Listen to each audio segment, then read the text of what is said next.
Good morning and welcome to morning prayers, coming to you from the Cafe Church Community House with Richard and me, Rebecca, and Pete the dog, who is having one of his favourite times of the day, praying and being under a rug. We're using the Iona Abbey worship book this morning. The world belongs to God, the earth and all its people. How good it is, how wonderful, to live together in unity. Love and faith come together. Justice and peace join hands. If Christ's disciples keep silent, These stones would shout aloud. Open our lips, O God, And our mouths shall proclaim your praise. If you would like to, feel free to pause the camera now and just offer up to God some things that you are grateful for this morning.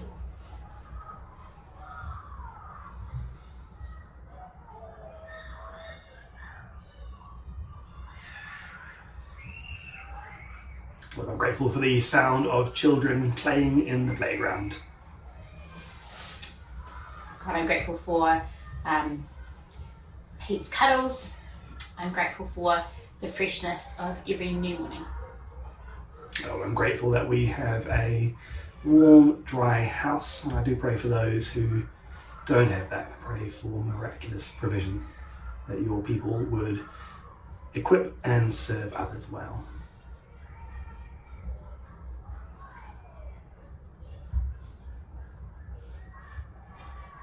Now we just enter into a time of confession. Holy God, maker of all, have mercy on us. Jesus Christ, servant of the poor, Have mercy on us. Holy Spirit, breath of life, Have mercy on us. And if you would like to offer up to God in the silence of your own hearts any prayers of confession, feel free to do so now.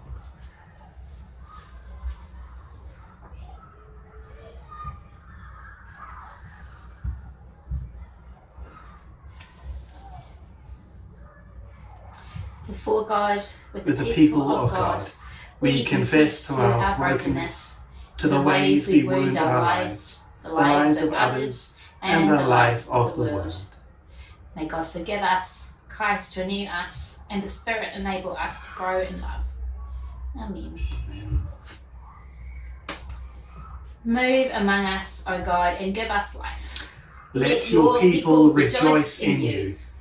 Make our hearts clean within us. Renew us in mind and in spirit. Give us again the joy of your help. With your spirit of freedom, sustain us. And now, as Jesus taught us, we say, Our Father in heaven, hallowed be your name.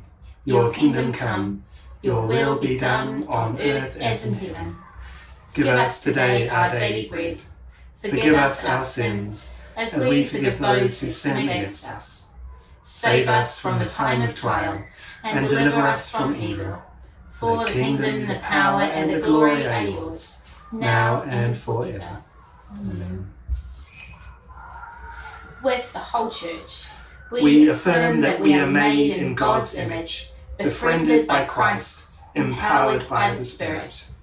With people everywhere, We affirm God's goodness at the heart of humanity, planted more deeply than all that is wrong.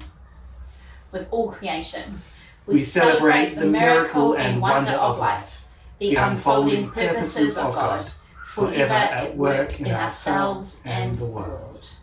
And Richard will bring us our reading. So we're continuing to work through Paul's letter to the Romans this morning, and we're at chapter 11, beginning at verse 25. I want to lay all this out on the table as clearly as I can, friends. This is complicated. It would be easy to misinterpret what's going on and arrogantly assume that you're royalty and they're just rabble, out on their ears for good. But that's not it at all. This hardness on the part of insider Israel toward God is temporary. Its effect is to open things up to all the outsiders so that we may end up with a full house. Before it's all over, there will be a complete Israel. As it's written, a champion will stride down from the mountain of Zion. He'll clean house in Jacob. And this is my commitment to my people, removal of their sins. From your point of view, as you hear and embrace the good news of the message, it looks like the Jews are God's enemies. But looked at from the long-range perspective of God's overall purpose, they remain God's oldest friends. God's gifts and God's call are under full warranty, never cancelled, never rescinded. There was a time not so long ago when you were on the outs with God. But then the Jews slammed the door on him and things opened up for you. Now they are on the outs. But with the door held wide open for you, they have a way back in. In one way or another, God makes sure that we all experience what it means to be outside, so that he can personally open the door and welcome us back in. Have you ever come on anything quite like this extravagant generosity of God? This deep, deep wisdom?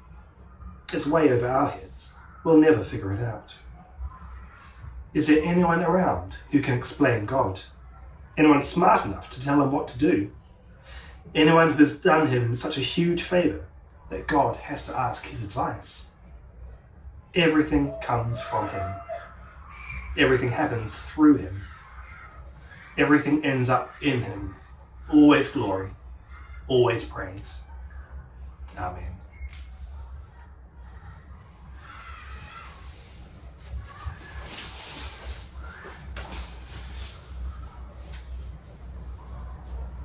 Just hold some silence for a moment, let those words sink in, and then enter into a time of intercession. And feel free to pause the camera if you need to do that.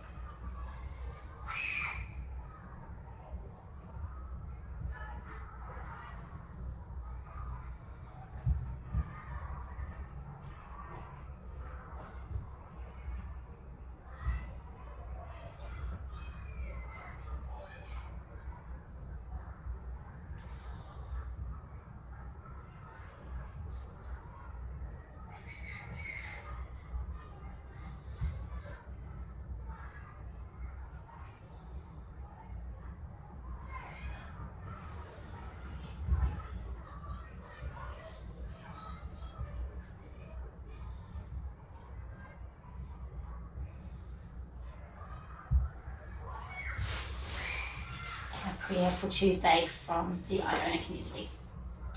O Christ, the Master Carpenter, who at the last through wood and nails purchased our whole salvation, wield well your tools in the workshop of your world, so that we who come rough-hewn to your bench may here be fashioned to a truer beauty of your hand. We ask it for your own name's sake. Amen.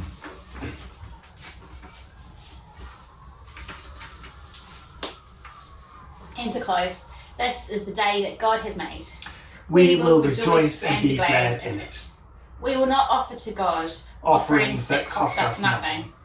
Go in peace to love and to serve. We will seek peace and pursue it.